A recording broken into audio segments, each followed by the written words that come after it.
प्यारे दोस्तों, आज हम आपको वाक्य सुनाने वाले हैं। 10 साल की बच्ची मां कैसे बनी और उस बच्ची के साथ ऐसा जुल्म किसने किया।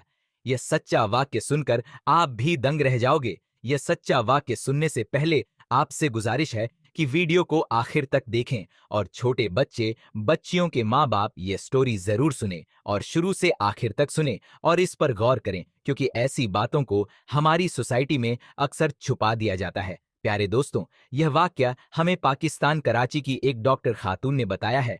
वह खुद बोली है कि यह वाक्य उसके खुद अपने अस्पताल में पेश आया है और उसने उस बच्ची की डिलीवरी अपने हाथों से की है। उस खातून ने कहा कि यह सच्चा वाक्य को ज्यादा से ज्यादा लोगों को पता चले ताकि सभी इससे सबक हासिल करें। डॉक्टर नफीसा कहती है, मेरा नाम डॉक्टर नफीसा है। वह सोमवार का दिन था जब एक औरत अपनी कोई 10 साला बच्ची को लेकर मेरी क्लिनिक में दाखिल हुई थी। मेरी नजर उस बच्ची पर पड़ी तो मैं हैरान रह गई थी। बच्ची का पेट गैर मामूली हद तक बड़ा हुआ था। जब मैंने बच्ची को देखा तो मुझे ऐसा लगा कि शायद इसे कोई बीमारी होगी या फिर पेट इसलिए बड़ा होगा कि पेट में पानी जमा हो गया होगा।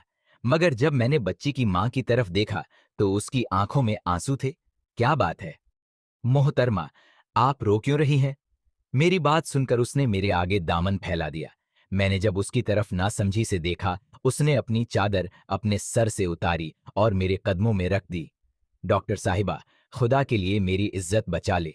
मैंने लड़की की मां की तरफ देखा तो मैं समझ गई कि क्या मामला है। दरअसल 10 साला बच्ची प्रेग्नेंट थी और अब लड़की की मां मुझसे यह कह रही थी कि मैं इसकी जान यानी कि उसकी इज्जत बचा लूं ताकि किसी को भी यह मालूम ना हो कि उसकी बच्ची प्रेग्नेंट थी। मैंने उस बच्ची की तरफ देखा तो मुझे यकीन नहीं हो रहा था। मैंने कहा, मैं इसका अल्ट्रासाउंड करती हूँ। नहीं डॉक्टर साहिबा, अल्ट्रासाउंड करने की जरूरत नहीं है। मेरी बच्ची पेट से है, आपको नजर नहीं आ रहा है क्या? आप तो डॉक्टर हैं, आप अच्छे तरीके से जानती हैं ऐसी बात नहीं है। लेकिन मुझे आपकी बच्ची को देखना पड़ेगा। मुझे देखना पड़ेगा कि बच्ची की सेहत कैसी है और ये कैसे प्रेग्नेंट हुई। क्या इसके साथ कोई जुल्म या ज्यादती हुई है? मैंने बच्ची की मां की तरफ देखकर कहा तो बाप की मां कहने लगी, नहीं जी, यह बात मैं नहीं जानती। आप इसी से पूछ ले, इसने तो हमारा मुंह काला करने में कोई कसर नहीं छोड़ी। उस औरत ने नफरत से अपनी बेटी की तरफ देखते हुए कहा। फिर मेरे सामने हाथ जोड़कर बोली, अगर यह बात इसके बाप को पता चल गई तो वह तो इसे जिंदा घाट देंगे। आपके शौहर को नहीं पता इतना बड़ा पेट है, आपकी बच्ची का क्या आपके शौहर को नजर नहीं आया? मेरी बात सुनकर वह अपने आंसू पोंछ हुए। बोली, नहीं, वह तो यही समझते हैं कि इसके पेट में पानी भर गया है या इसे कोई इन्फेक्शन हो गया है। वैसे भी मेरी बच्ची बहुत नेक है। यह तो अपने मोहल्ले में कुरान पढ़ने जाती है, तो ये न सिर्फ ये सब बच्चों से आगे है बल्कि दूसरे बच्चों को भी पढ़ाती है। मेरा मतलब है अपने से छोटे बच्चों को पढ़ाती है, क्योंकि इसे कुरान पाक बहुत अच्छे से याद है। इसी वजह से तो मेरी बेटी पर कोई कभी ऐसा इल्जाम नहीं लगा सकता। और वैसे भी अभी तो इसकी बहुत छोटी उम्र है, अभी तो यह इसका बचपन है। आप यह मत समझिए कि मैं इसकी मां होकर इसकी तरफदारी कर रही हूं, बल्कि बात असल में यही है कि हमारे बच्चे बहुत नेक माहौल में रहते हैं, पलते बढ़ते भी बहुत अच्छे से हैं और उन्हें किसी चीज की कमी नहीं है। इसके तो स्कूल का माहौल भी बहुत अच्छा है, हर तरह की सहूलियत है। मेरी बच्ची के साथ ऐसा कोई मामला नहीं है, लेकिन बस क्या करें, जो अल्लाह की मर्जी। यह कहकर उस औरत ने सर झुका लिया तो मुझे उस पर शक होने लगा था।